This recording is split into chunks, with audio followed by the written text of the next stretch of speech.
بسم اللہ الرحمن الرحیم۔ ملک الموت حضرت اسرائیل علیہ السلام نے بارگاہ الہی میں عرض کی کہ اے مولا کریم، میں نے کروڑوں لوگوں کی جانیں قبض کی ہیں، مگر 2 جانیں ایسی ہیں کہ جنہیں قبض کرتے ہوئے مجھے بہت صدمہ اور افسوس ہوا۔ میں نے تیرے حکم کی تکمیل ضرور کی مگر نہایت ہی دکھ کے ساتھ، اور وہ 2 ایک ماں اور ایک بیٹا تھا۔ واقعہ کچھ اس طرح ہے کہ ایک جہاز غرق ہو گیا تھا اور ایک عورت اپنے شیر خوار بچے کے ساتھ ایک تختے کا سہارا لینے میں کامیاب ہو گئی۔ تختہ دریا میں بہہ رہا تھا اور ماں اور بیٹا اس پر سوار تھے۔ اے مولا کریم، اچانک تیرا حکم ہوا اور میں نے اس کی ماں کی جان اس تختے پر ہی نکال لی۔ میرے لیے پریشان کن بات یہ تھی کہ ماں مر چکی ہے، اب بچے کا کیا حشر ہوگا؟ بچہ ایک ٹوٹے ہوئے تختے پر سوار ہے اور تختہ ہر آن پانی کی لہروں کے تھپیڑے کھا رہا ہے، جو کسی وقت بھی کسی تیز لہر کی زد میں آ کر الٹ سکتا ہے۔ بچے کے لیے نہ خوراک کا انتظام ہے، نہ کسی نگرانی کا بندوبست ہے۔ دریا کے کنارے دھوبی کپڑے دھو رہے تھے۔ اچانک کسی کی اس بچے پر نظر پڑی تو تختے کو کھینچ لیا۔ بڑے حیران ہوئے، ماں مر چکی ہے، بچہ بے یار و مددگار تختہ پر زندہ سلامت موجود ہے۔ وہ لوگ اس بچے کو اپنے سردار کے پاس لے گئے۔ سردار بیچارہ بے اولاد تھا۔ سردار خوبصورت بچہ دیکھ کر اس کا دل آ گیا اور سردار نے بچے کو اپنی نگرانی میں لے کر اسے اپنا بیٹا بنا لیا۔ یہ بچہ 8-9 سال کی عمر کا تھا کہ اپنے ساتھی بچوں کے ساتھ کھیل رہا تھا۔ اتنے میں بادشاہ وقت کی سواری کی آمد کا شور اٹھا۔ سب لوگ ادھر ادھر بھاگ گئے۔ بچہ سڑک پر اکیلا کھڑا رہا۔ بادشاہ کی سواری گزر گئی، اس کے پیچھے اس کا عملہ پیدل آ رہا تھا۔ ان میں سے ایک پیادے کو راستے میں سے سرمے کی ایک پڑیا ملی۔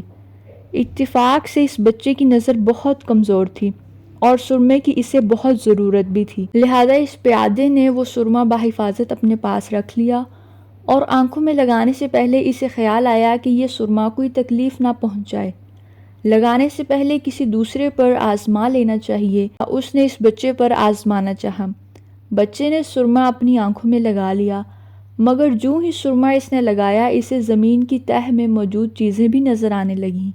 اس نے دیکھا کہ زمین کے اندر بہت سے خزانے پوشیدہ ہیں۔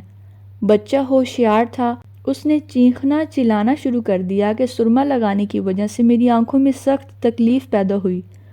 وہ سرمے کی پڑیا گرا کر چلے گئے۔ اس نے سرمے کی پڑیا اٹھائی اور گھر پہنچا۔ خوشی خوشی باپ کو سارا واقعہ سنایا۔ سردار بڑا خوش ہوا۔ باپ نے کہا کہ ہمارے پاس آدمی بھی ہیں اور گدھے بھی ہیں، تم سرما لگاؤ، ہم تمہارے ساتھ چلتے ہیں، جہاں کہیں خزانہ نظر آئے تو ہمیں بتاؤ، ہم نکال لیں گے۔ چنانچہ ایسا ہی ہوا۔ بچے کے بتانے پر وہ لوگ خزانہ نکالنے لگے اور تھوڑے ہی عرصے میں امیر بن گئے۔ وہ بچہ جب جوان ہوا تو اس نے پرزے نکالنے شروع کیے۔ اس کے پاس دولت کی فراوانی ہو گئی۔ زمین کے تمام خزانے اس کی نظروں میں تھے۔ اس نے آہستہ آہستہ بہت سے آدمی اپنے ساتھ لگائے۔ اس کے بعد تمام سرداروں کو ادھر ادھر کر دیا اور خود سردار بن گیا۔ آخر نوبت یہاں تک بھی آئی کہ اس نے بادشاہ کے ساتھ ٹکر لے لی اور اسے مغلوب کر کے خود بادشاہ بن گیا۔ اس بچے کا نام شداد تھا اور یہ وہی بچہ تھا جس کی ماں تختے پر ہی مر گئی تھی اور یہ اکیلا دریا کی لہروں کے ساتھ بہہ رہا تھا۔ کہتے ہیں کہ جب یہ برسر اقتدار آیا تو اس نے حکم دیا کہ ایک ایسا کمال درجے کا شہر آباد کیا جائے جس کی ایک اینٹ سونے کی ہو اور دوسری چاندی کی ہو، اس میں ایک عالیشان باغ ہو جس میں دنیا کی ہر چیز میسر ہو۔ جب وہ شہر ہر لحاظ سے مکمل ہو گیا تو شداد نے ارادہ کیا کہ جا کر اس شہر کا نظارہ کیا جائے۔ چنانچہ وہ شہر کو دیکھنے کے لیے ابھی دروازے تک ہی پہنچا تھا کہ ملک الموت کو حکم ہوا اور اس نے وہیں اس کی روح قبض کر لی۔ اسے اتنا موقع بھی نہ ملا کہ اپنے بے مثال باغ کو ایک نظر دیکھ سکتا۔